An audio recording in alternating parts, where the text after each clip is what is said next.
कभी कुछ सवाल ऐसे उठ जाते हैं कि आखिर हम पैसे क्यों बचाएं। 4 दिन की ज़िंदगी है तो आराम से अपने सुख चैन के दिन जो है वो बिताएं, या फिर पैसे बचाने के जद्दोजहद में हम अपना पूरा जीवन बर्बाद कर दें।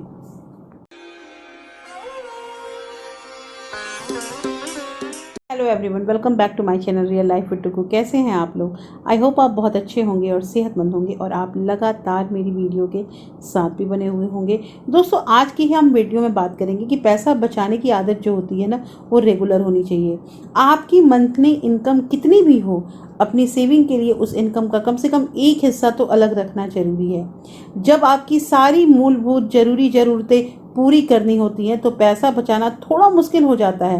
हालांकि एक छोटी सी शुरुआत के साथ भी कोई भी अपनी सेविंग की राशि को धीरे धीरे बढ़ा सकता है। तो दोस्तों, वीडियो स्टार्ट होने से पहले एक नम्र निवेदन है कि अगर आप लोगों ने अभी तक रियल लाइफ विद टुकू को सब्सक्राइब नहीं किया है तो प्लीज़ सब्सक्राइब कर लीजिए अपने इस चैनल को, और साथ में जो बेल आइकन है उसे भी ज़रूर प्रेस कर दीजिएगा ताकि ऐसे ही इंटरेस्टिंग वीडियो के नोटिफिकेशन आपको मिलते रहें।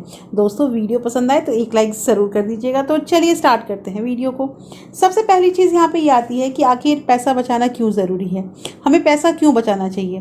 तो देखिए, ये जो क्वेश्चन आता है ना कि 4 दिन की ज़िंदगी है और हमें इंजॉय करना चाहिए, तो ज़िंदगी 4 दिन की तो है नहीं, क्योंकि ज़िंदगी तो हमें रोज़ मिलती है। और अगर इस ज़िंदगी को और अच्छा बनाना है, बेहतर बनाना है, तो हमें पैसे बचाने ही पड़ेंगे।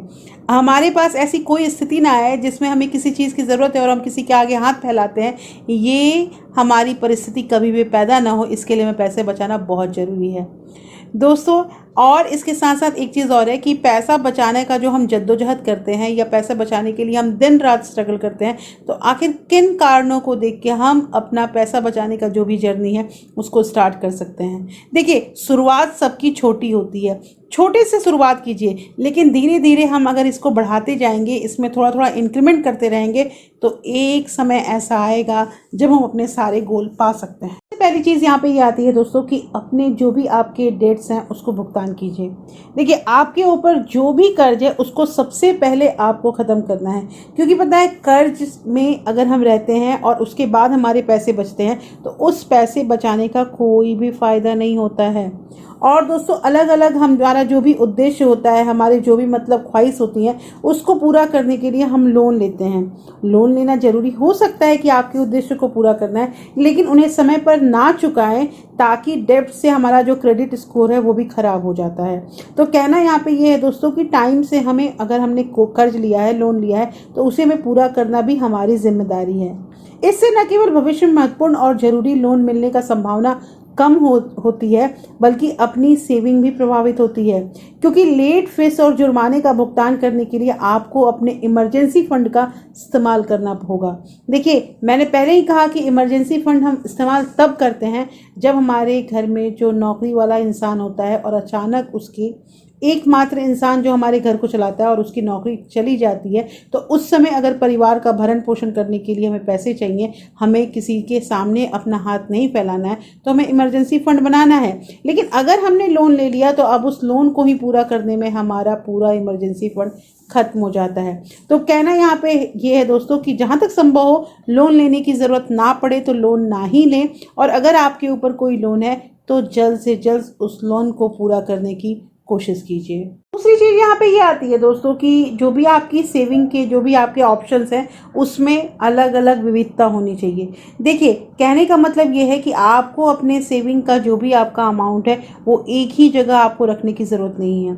अगर आपके पास सेविंग बैंक अकाउंट है तो पैसा बचाना पर्याप्त नहीं हो सकता है। इसलिए पैसे बचाने और अगले कुछ सालों तक अपने पैसों को बढ़ाने के लिए आपको दूसरे ऑप्शन भी तलाशने की ज़रूरत है, और यही आपके लिए उचित भी होगा। उदाहरण के लिए, अगर एक सेविंग इंश्योरेंस प्लान से आपको लंबी अवधि में सेविंग और लाइफ इंश्योरेंस का दोहरा फ़ायदा मिलता है, दुगना फ़ायदा मिलता है, तो आपको पैसे बचाने के लिए सिर्फ एक ही तरीका चुनने के बजाय ऐसे बहुत सारे इंस्ट्रूमेंट, कम से कम 4 या 5 इंस्ट्रूमेंट का चयन जरूर करना चाहिए, जहां आपके सेविंग पे कुछ अच्छा ब्याज मिले और जो आपके भविष्य के लिए बेहतर फ़ायदेमंद साबित हो।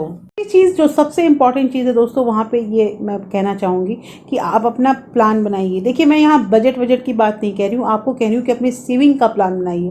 कहना यहाँ पे ये है कि सेविंग का प्लान कैसे क्या बनता है। देखिए, एक होता है शॉर्ट टर्म गोल और एक होता है long term goal. Short term goal कम से कम 1 साल का होता है। आपको 1 साल में ये क्लियर करना है कि आपने कितने पैसे बचाने हैं, कहाँ उन पैसों को इन्वेस्ट करना है और उसका जो भी रिटर्न आएगा उनसे उन पैसों को मिला के आपको क्या करना है। ये आपका तो शॉर्ट टर्म हो गया। लेकिन जो लॉन्ग टर्म जो होता है दोस्तों, वो 5 साल या 6 साल की अवधि वाला होता है। उस पर भी आपको ध्यान देना है कि उसमें अब आपको कितना फ़ायदा हो रहा है। देखिए, पैसे कमाने, सभी पैसे कमा लेते हैं। आजकल ऐसा है ना कि कोई भी छोटी मोटी नौकरी करके हम पैसा कमा सकते हैं, अपने परिवार का भरण पोषण कर सकते हैं। लेकिन पैसा कमाने से ज़्यादा जो मतलब स्ट्रगल करना होता है वो पैसे बचाने में होते हैं। और उससे भी ज़्यादा स्ट्रगल होता है कि उन पैसों को अब हमने बचा तो लिया, अब हम उसे कहाँ इन्वेस्ट करें कि हमारे पैसे एक नहीं दुगुना 3 गुना होके हमारे पास आए, और तभी आजकल के महंगाई वाले ज़माने में हम चल भी पाएंगे। तो दोस्तों, आज की वीडियो में आपको 3 ऐसे उपाय मैंने बताए हैं जिसका अनुसरण अगर हम करते हैं तो हम भी कर्ज मुक्त हो पाएंगे, हम अपना सेविंग प्लान बनाएंगे और हम अलग अलग डिफरेंट जो हमारा एरिया है वहाँ पे हम अपनी सेविंग करेंगे। कभी भी अपने सारे पैसे एक जगह नहीं लगाने चाहिए। एक ये बहुत बड़ी सीख है। तो दोस्तों, कैसी लगी आज की वीडियो मुझे ज़रूर बताइएगा। होपफुली ये वीडियो आपको अच्छी लगी होगी। अच्छी लगी है तो प्लीज़ आप इसे लाइक शेयर सब्सक्राइब जरूर कीजिएगा और ज़्यादा से ज़्यादा इस वीडियो को शेयर भी कीजिएगा दोस्तों। फिर मैं मिलती हूँ आपसे ऐसे ही इंटरेस्टिंग वीडियो के साथ। तब तक अपना प्यार और सपोर्ट ऐसे ही बरकरार रखिएगा। Thank you. Thanks for watching.